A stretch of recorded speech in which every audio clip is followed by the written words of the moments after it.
आज मैं मीडिया के मंच पर हूं। सवाल आपको बहुत प्रिय होते हैं और इसलिए मैं भी कुछ सवालों के साथ अपनी बात की शुरुआत करूंगा।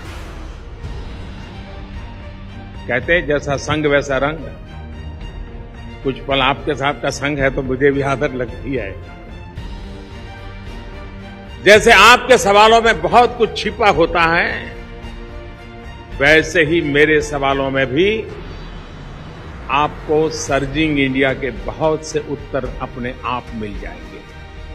क्या 4 साल पहले किसी ने सोचा था कि भारत इतनी जल्दी $5 ट्रिलियन इकोनॉमी के क्लब में शामिल होने की तरफ अपना कदम बढ़ा देगा?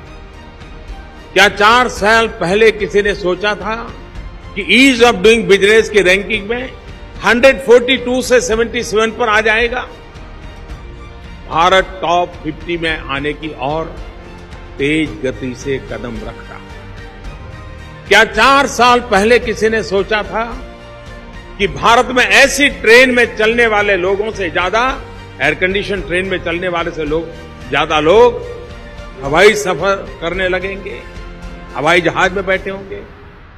क्या 4 साल पहले किसी ने सोचा था कि रिक्शा चलाने वाला भी, सब्जी वाला भी और चाय वाला भी भीम ऐप का इस्तेमाल करने लगेगा, अपनी जेब में रुपए डेबिट कार्ड रखकर अपना आत्मविश्वास बढ़ाएगा?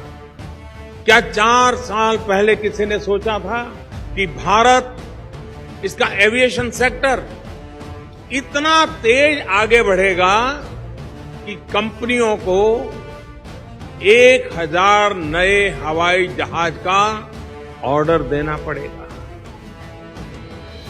और आपको जानकर के हैरानी होगी, हमारे देश में आजादी से अब तक कुल 450 हवाई जहाज ऑपरेशनल है। प्राइवेट हो, पब्लिक हो, सरकारी हो, कुछ भी हो।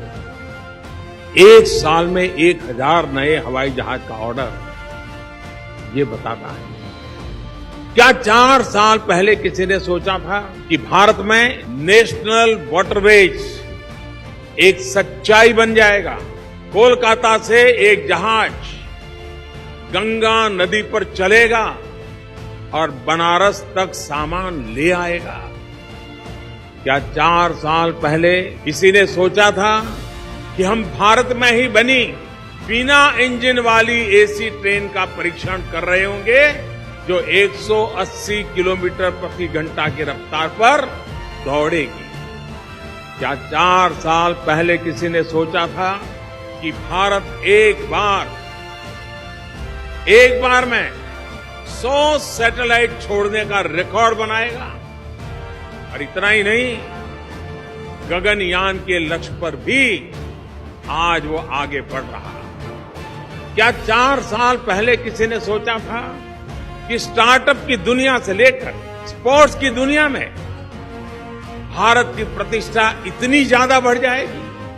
4 साल पहले ये भी किसी ने नहीं सोचा था कि एक दिन हेलीकॉप्टर घोटाले का इतना बड़ा राजदार क्रिश्चियन मिशेल भारत में होगा, सारी कड़ियां जोड़ रहा होगा। 4 साल पहले ये भी किसी ने नहीं सोचा था कि 1984 के सिख नरसंहार के दोषी कांग्रेस नेताओं को सजा मिलने लगेगी, लोगों को इंसाफ मिलने लगेगा। आखिर ये परिवर्तन क्यों आया? देश वही है, लोग वही हैं, ब्यूरोक्रेसी वही है, हमारे साधन वही हैं, संसाधन भी वही है। फिर इस परिवर्तन की वजह क्या है?